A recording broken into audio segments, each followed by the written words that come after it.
Get back to your seats. Get back, gnashing teeth. Ooh, I want all of your mind. This is Talkhouse Editor-in-Chief Michael Azarad, and welcome to the Talkhouse Music Podcast. A few years ago, I put together a concert celebrating the 10th anniversary of my book, Our Band Could Be Your Life, which is about the American indie rock scene in the 80s. Different contemporary bands covered songs by bands in the book. So, for instance, Tune Yards played Sonic Youth, Dirty Projectors played Black Flag, Dan Deacon played the Butthole Surfers, and St. Vincent covered the Chicago proto-industrial band Big Black. It was one of the most intense musical performances I have ever seen, and Andy Clark's guitar playing was clearly channeling quite a bit of Andy Gill from the iconic life-changing British post-punk band Gang of Four. Gang of Four has a new album out called What Happens Next, so the time was right to invite Andy Clark to speak with Andy Gill for the Talkhouse podcast. Now, Andy Clark is many things: a visionary songwriter, a thrilling singer, an electrifying stage presence, and a very cultured and intelligent person. She is also a guitar nerd, so she had a lot of questions for Andy Gill about guitar playing, and Andy was more than happy to answer them. Here's their chat. Hi, Andy. Hello. Hi there, Annie. It's a pleasure to meet you. It's a pleasure to meet you. I kind of wanted to, if I may, and let me know if you don't want to reveal any trade secrets, but I kind of wanted to ask you about technique, if that's not too boring of a place to start.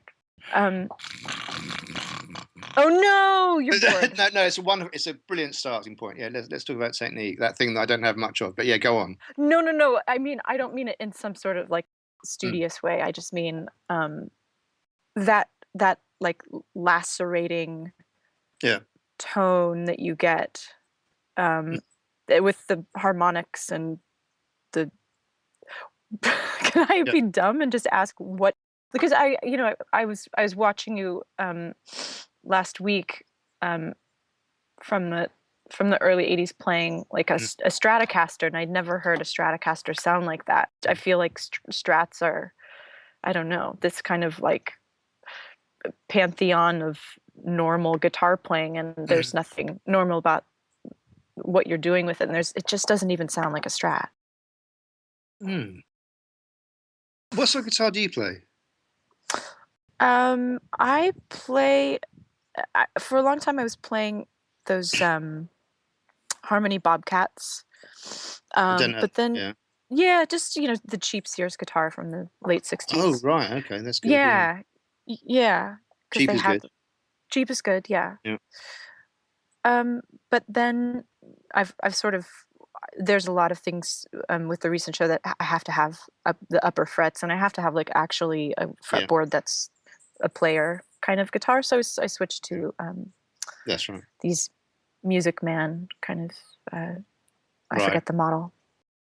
The way I kind of set the EQ on the guitar amp is I just suck out around 500 or 600 hertz.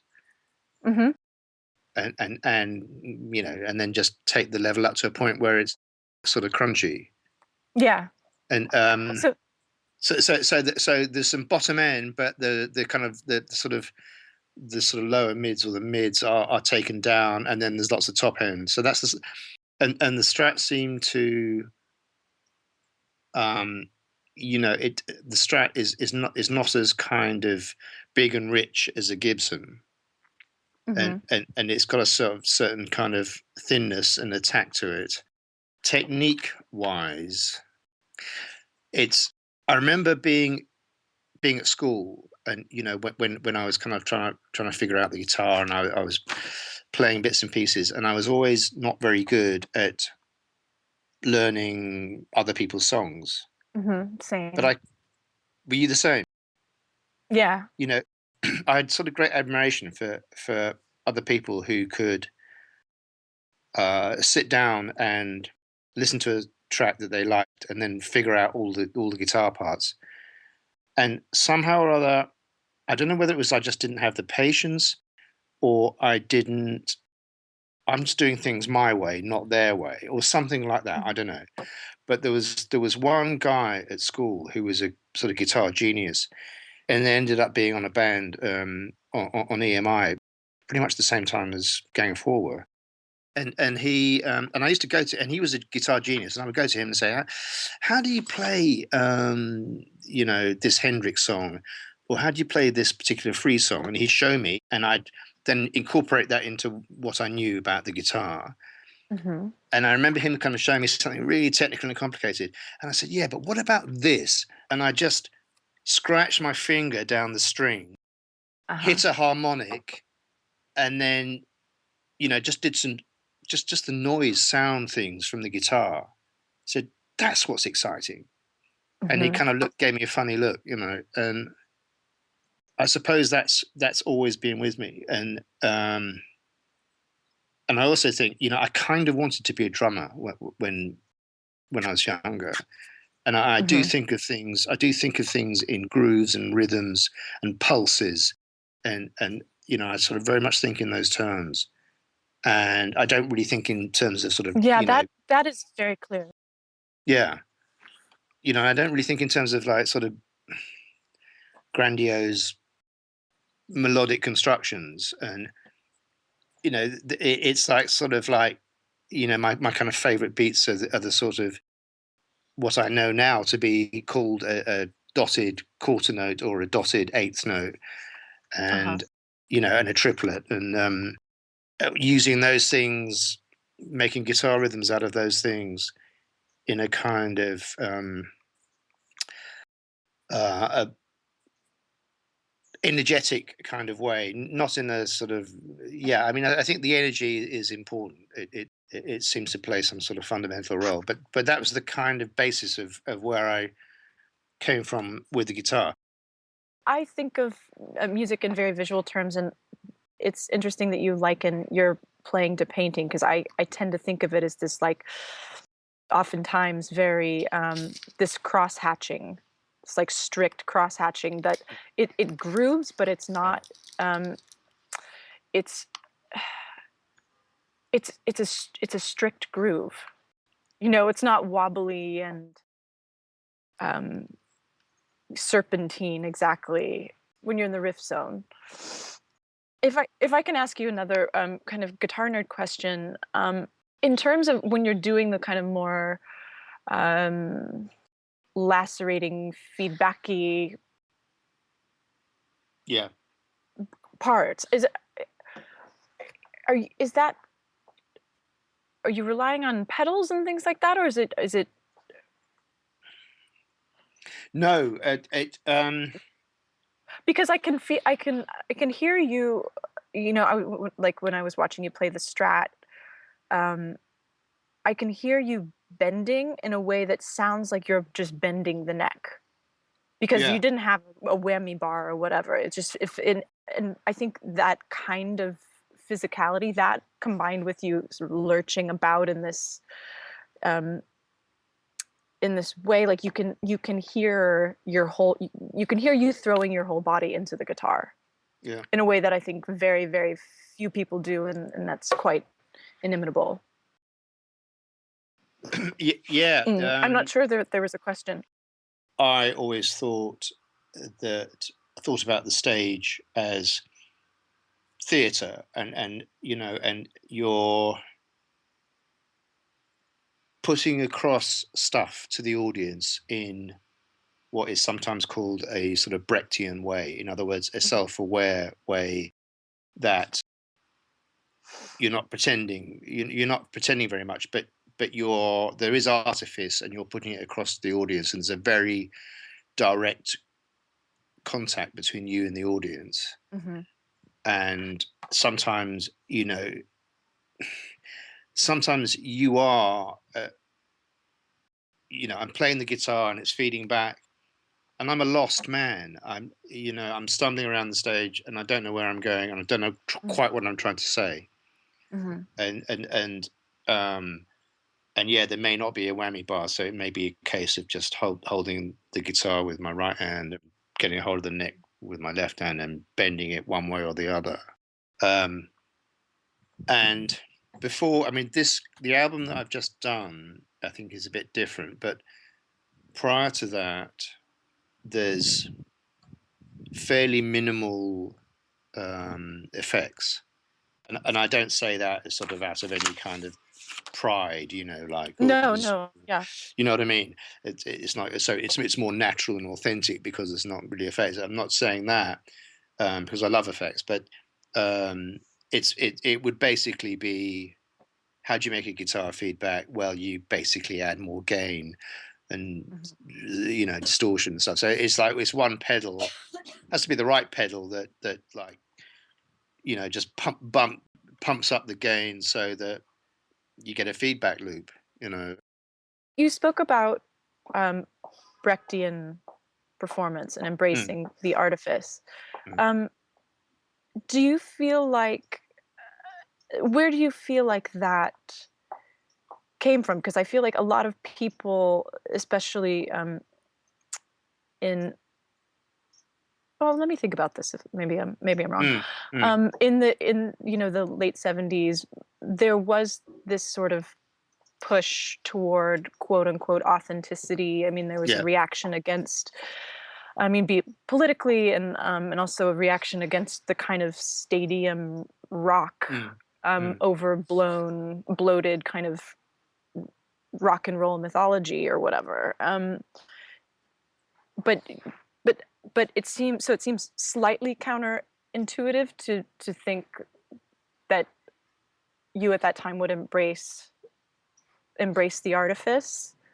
I guess if we could unpack the idea of artifice and authenticity and exactly. I know they're sort of very loaded words that can mean, in different contexts, they can kind of mean the opposite of they can kind of mean anything really. I mean, authenticity is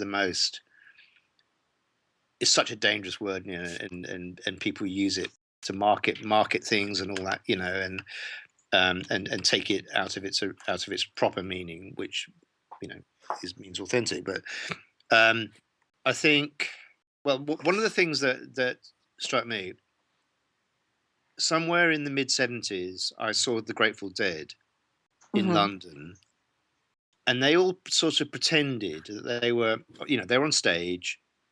The audience was this massive sea of denim, and on stage, the fellas I think they even had like lamps on stands, like somebody might have in the living room. Oh yeah, we're just in the living room. Yeah, we are in the living room. We pull up a seat. Exactly, that's it. And smoke a doob. Yeah. And people, so but it's all intimate, but in fact, there's 5,000 people in Alexandra Palace, and they're all just peeking into the Grateful Dead's living room, where they're just kind of looking at their feet, and all of that, and then compare and contrast with seeing Dr. Feelgood in 1975, where, well, the contrast couldn't be greater. You've got, for a start, all the songs are absolutely worked out to the nth degree. They're all under 3 minutes. They're all super tight. There's no mucking about, and the band members look at the audience and engage them and stare at them into their eyes, and it's kind of an act, and it is theatre. It is theatre, and there's no kind of pretense at it not being theatre. And then that's in the theatre, or if you like, in inverted commas, the artifice is embraced. And that left a massive sort of impression on me, and I have to say that it was quite influential on the way Gang of Four went about things in the early days,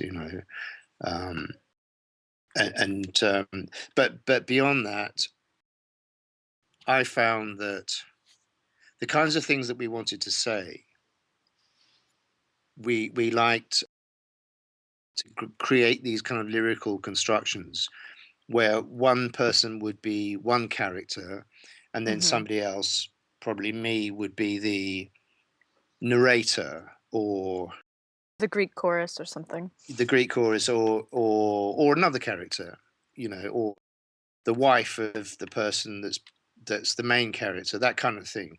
So we always kind of like the songs to be a little bit of a play, and that was a great starting point. And then you could have enormous energy and possibly violence within that, but those things were often the kind of structure. So that's sort of what I mean by kind of embracing artifice. But and I think that I mean there are kind of some parallels between what you do and what I do, which I think is really interesting. I mean, you're much more, and I've seen the video with you with the guitar guy where you're kind of sort of jamming something. What was that? What's it called? Oh yeah. That was, oh God, that's Matt Sweeney, and that was something I did for Vice. Was it sorry, who was? Something I did for Vice TV, yeah.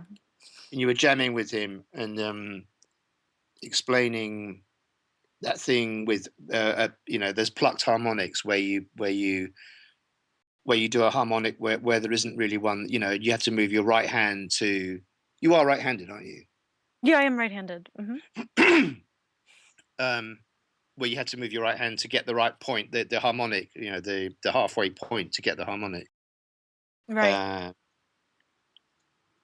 Which is just really interesting. I mean, you've got much more of a musical education than me. You Not really. You would be surprised.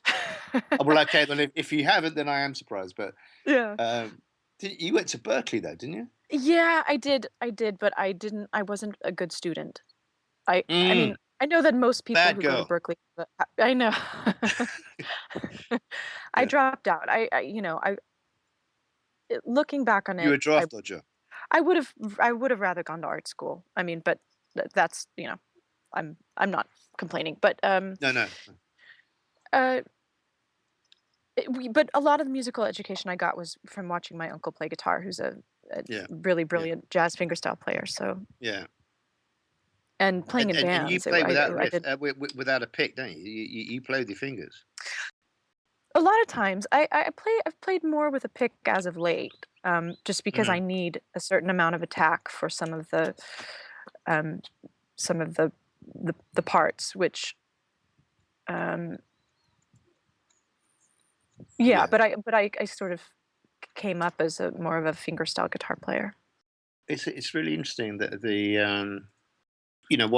what you said earlier about the kind of groove that you do, and it is kind of super tight, isn't it? And then it's not fluid, it's not, as you say, serpentine, or it's not wiggly. It's not, the same way that you were more influenced or more inspired by Dr. Feelgood than the Grateful Dead. I mean, there's I would agree with that.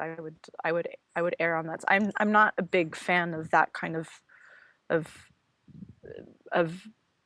formless jamming. Yeah. Which it doesn't seem like you are either. No. Yeah. I think we have that in common, that songs are pretty tightly structured. I mean, with some of the Gang of Four songs, it's with most of them, it's absolutely. I mean, there are some songs where there is allowed a degree of let's see what happens. I mean, actually, probably only one or two actually I can think of. There's a song called "What We All Want" from the second album, which is just this riff that goes on, and yeah, of course. It's incredibly simple, and that, if I feel like it, I kind of muck around a bit, but that's the exception. So I mean, yours is kind of super constructed and tight with lots of your songs there's room for instrumental sections where the guitar is doing all kinds of things, and I think that's brilliant. And I love that there's a video up where I think you're doing is it a cover of a Black song? Is it Big Black? Big Black, I mean, yeah. Yeah.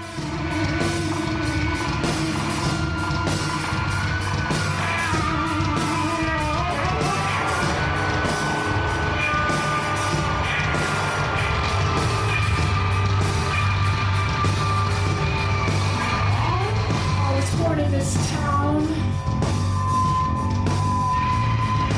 lived here my whole life.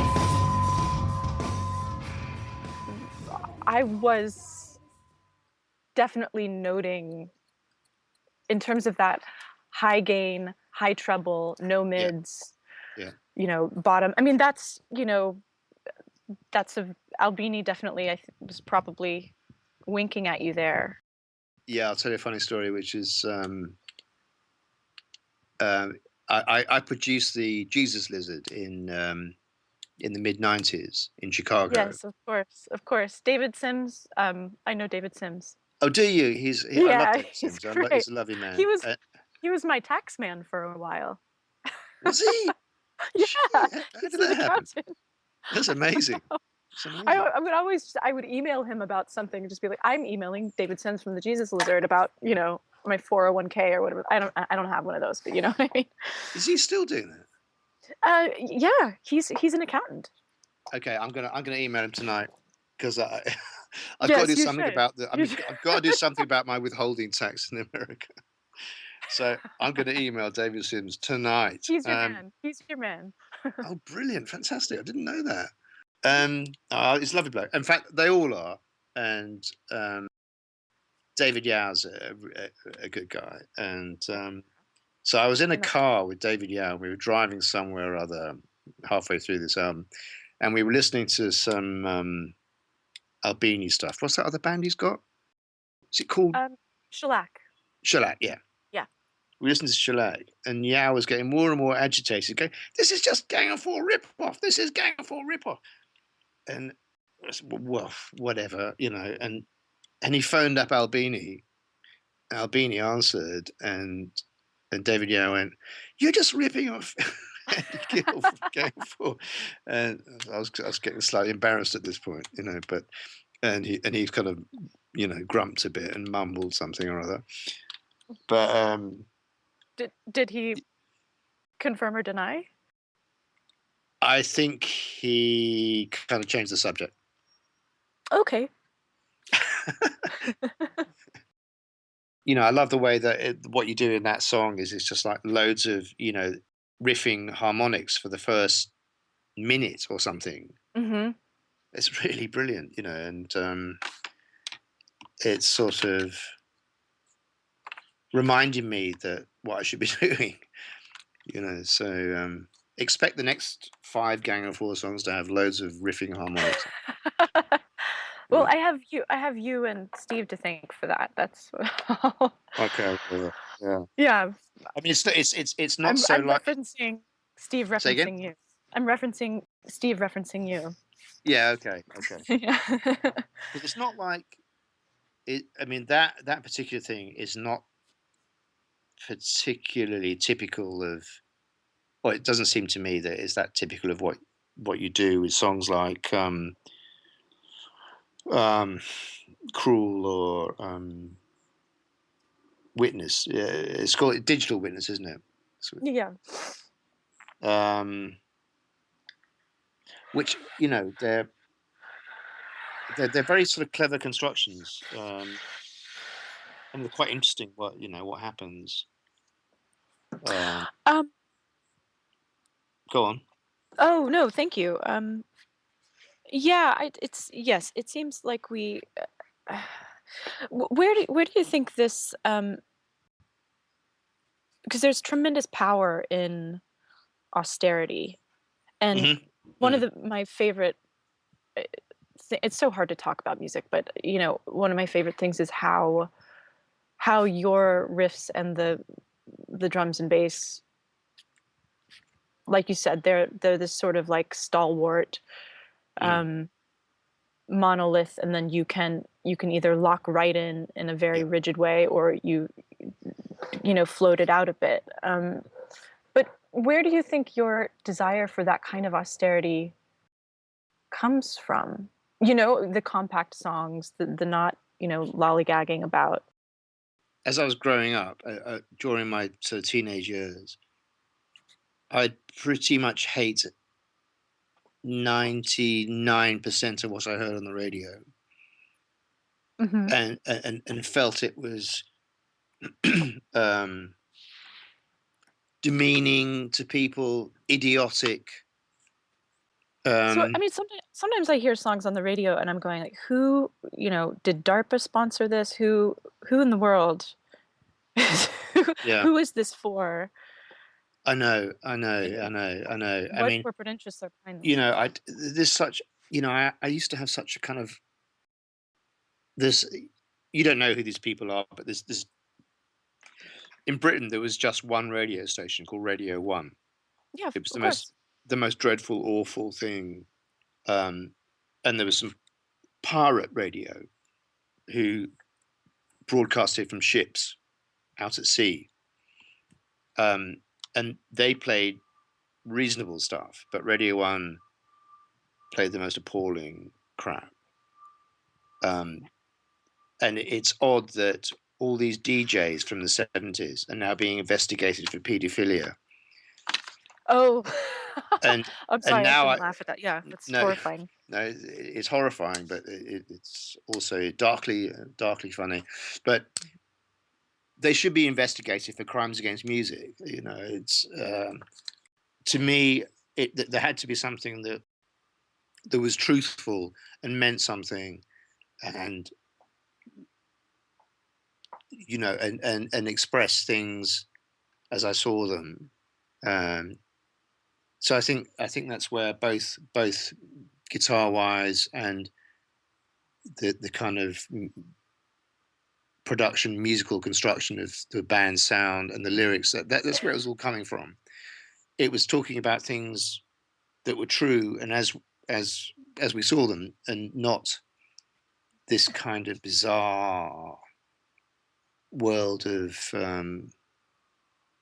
nonsensical distraction. Obviously the personal is political, and you're talking about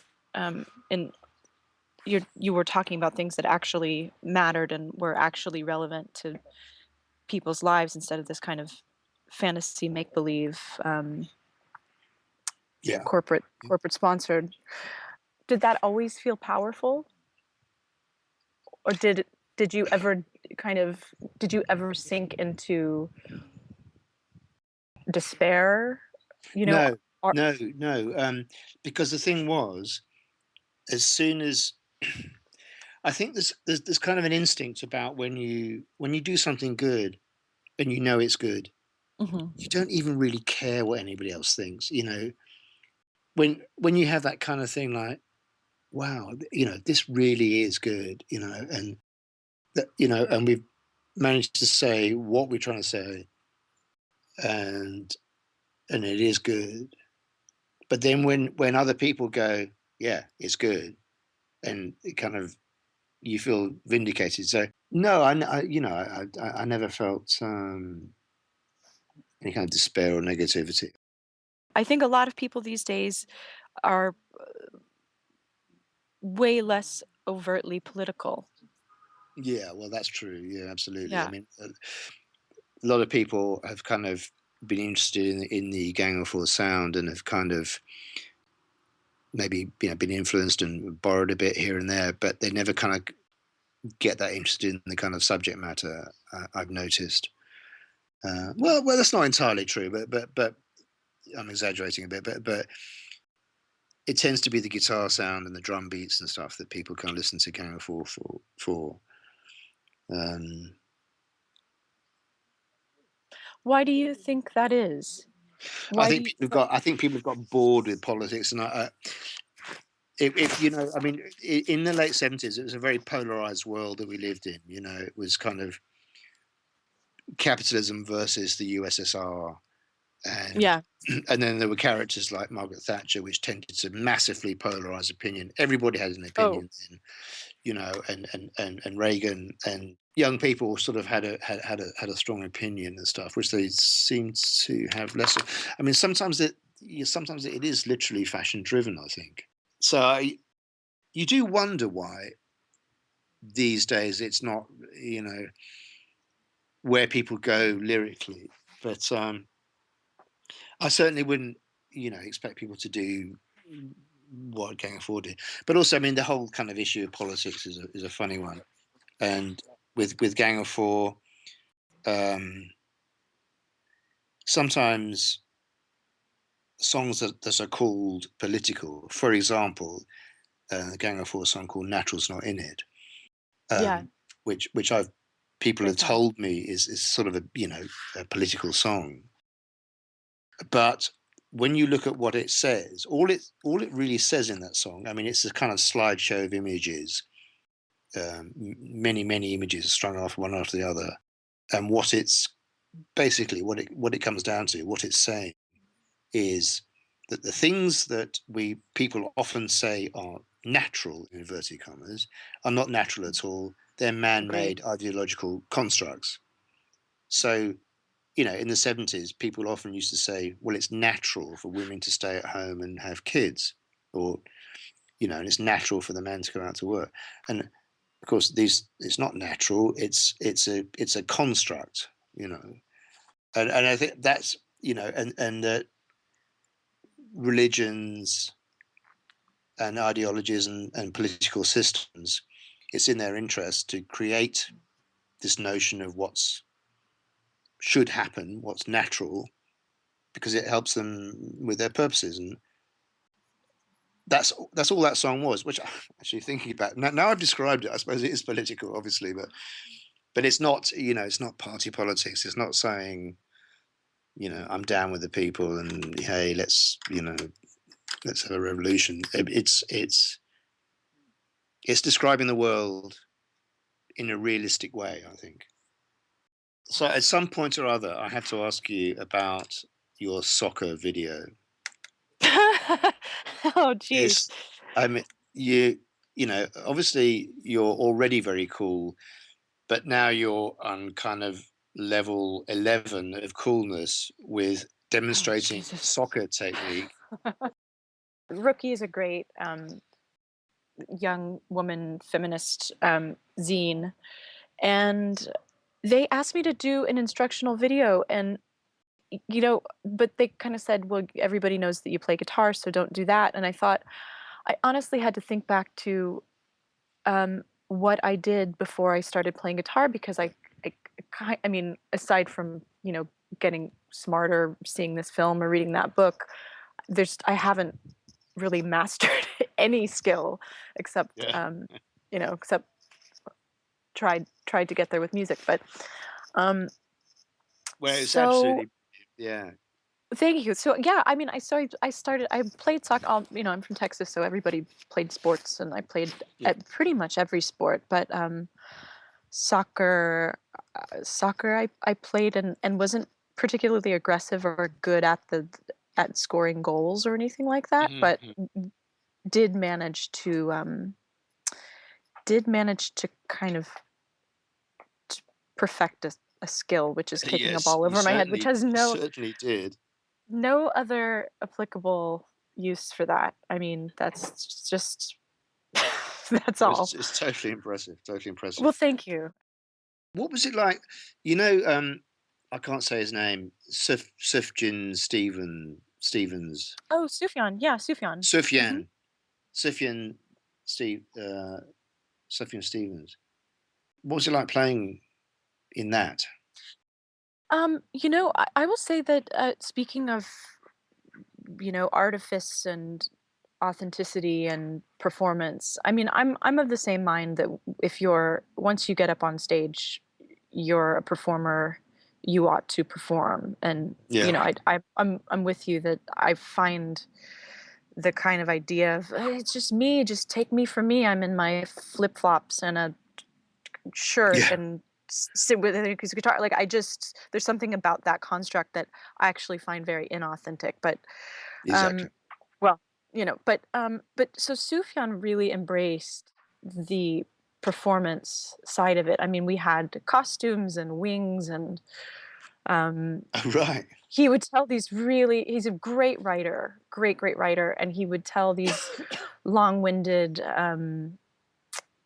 stories from from the mic, and the whole thing had a drama and a flow and a flair, and it managed to be extravagant but so connected. I mean, I mean, I remember before I was even playing with him, I went to go see him in Austin, and he started the set with a song called Sister, which doesn't even have any words. It's just this kind of repeating melody that just gets bigger and bigger and bigger.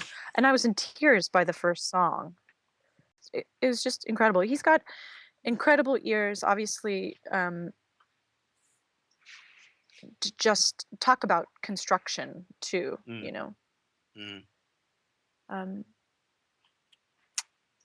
although actually he has a few jammier bits than you might think. There's definitely some room to bits explore, where it but might go different ways.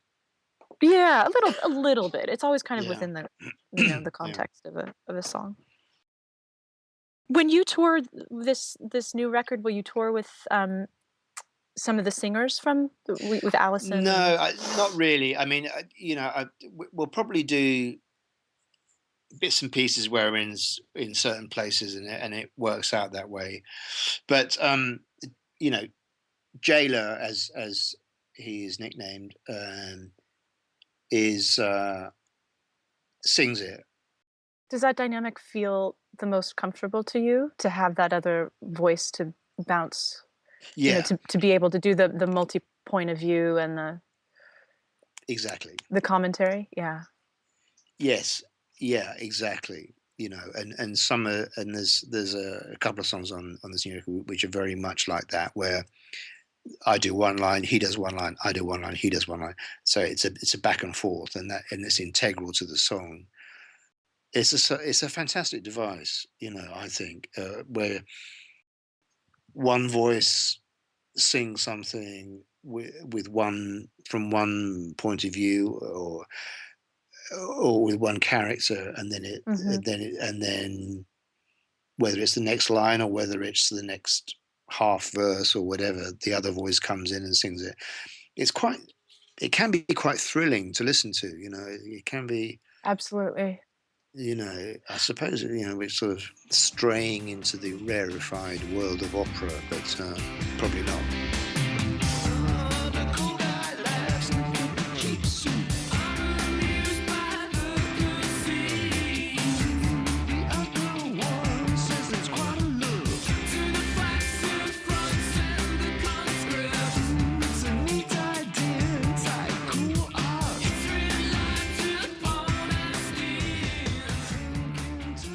I can't think of another, for lack of a better word, rock band who's done it so effectively. I mean, maybe the B-52s had that kind of round robin thing going. Yeah, they did. And yeah. Sleater-Kinney has two singers. They do that quite well. But I'm even trying to think of examples of bands who would have kind of done it before Gang of Four, and no one's coming to mind. I mean, obviously there's the Beatles or something, but that's you use it so differently than. Yeah, I mean, I suppose, I guess the Beach Boys did that a bit. Different voices would come in, but but the Beach Boys always sound monolithic. Sound monolithic. Yeah, I mean, they always sound, to me. I can't. The voices don't feel distinctive. Not that. Agreed. Yeah. Agreed. Yeah. Yeah. The band with Robbie Robertson and Lee Von Helmsley, they do that, and it's always a thrilling moment when when it goes from one voice to another. They don't do it that often, but when they do it, yeah, I love it. And another reference for this thing is there's a Bob Dylan track, Bob Dylan singing with Johnny Cash. Right. The Girl from the North Country. Have you heard that? Girl from the North Country. And No, I haven't. Dylan sings one verse, and then Johnny Cash comes in, and it's literally you get goosebumps. You get goosebumps. It just the change of voice and the timbre, and you get a shiver. When it's I'm not comparing that level of greatness to Gang of Four, but it's just the whole different voice thing is I think is like super cool. I'm terribly sorry. I have to run to a meeting here. Andy, it was such a pleasure. I'd love to talk to you again soon. I'm sure we will. Yeah, I look forward to it. Thank you so much for taking the time. I'm such a massive fan. I don't know if I said that enough. Thank you for Thank you. Lovely talking. Really, really interesting. Thanks very much. My pleasure. Speak soon.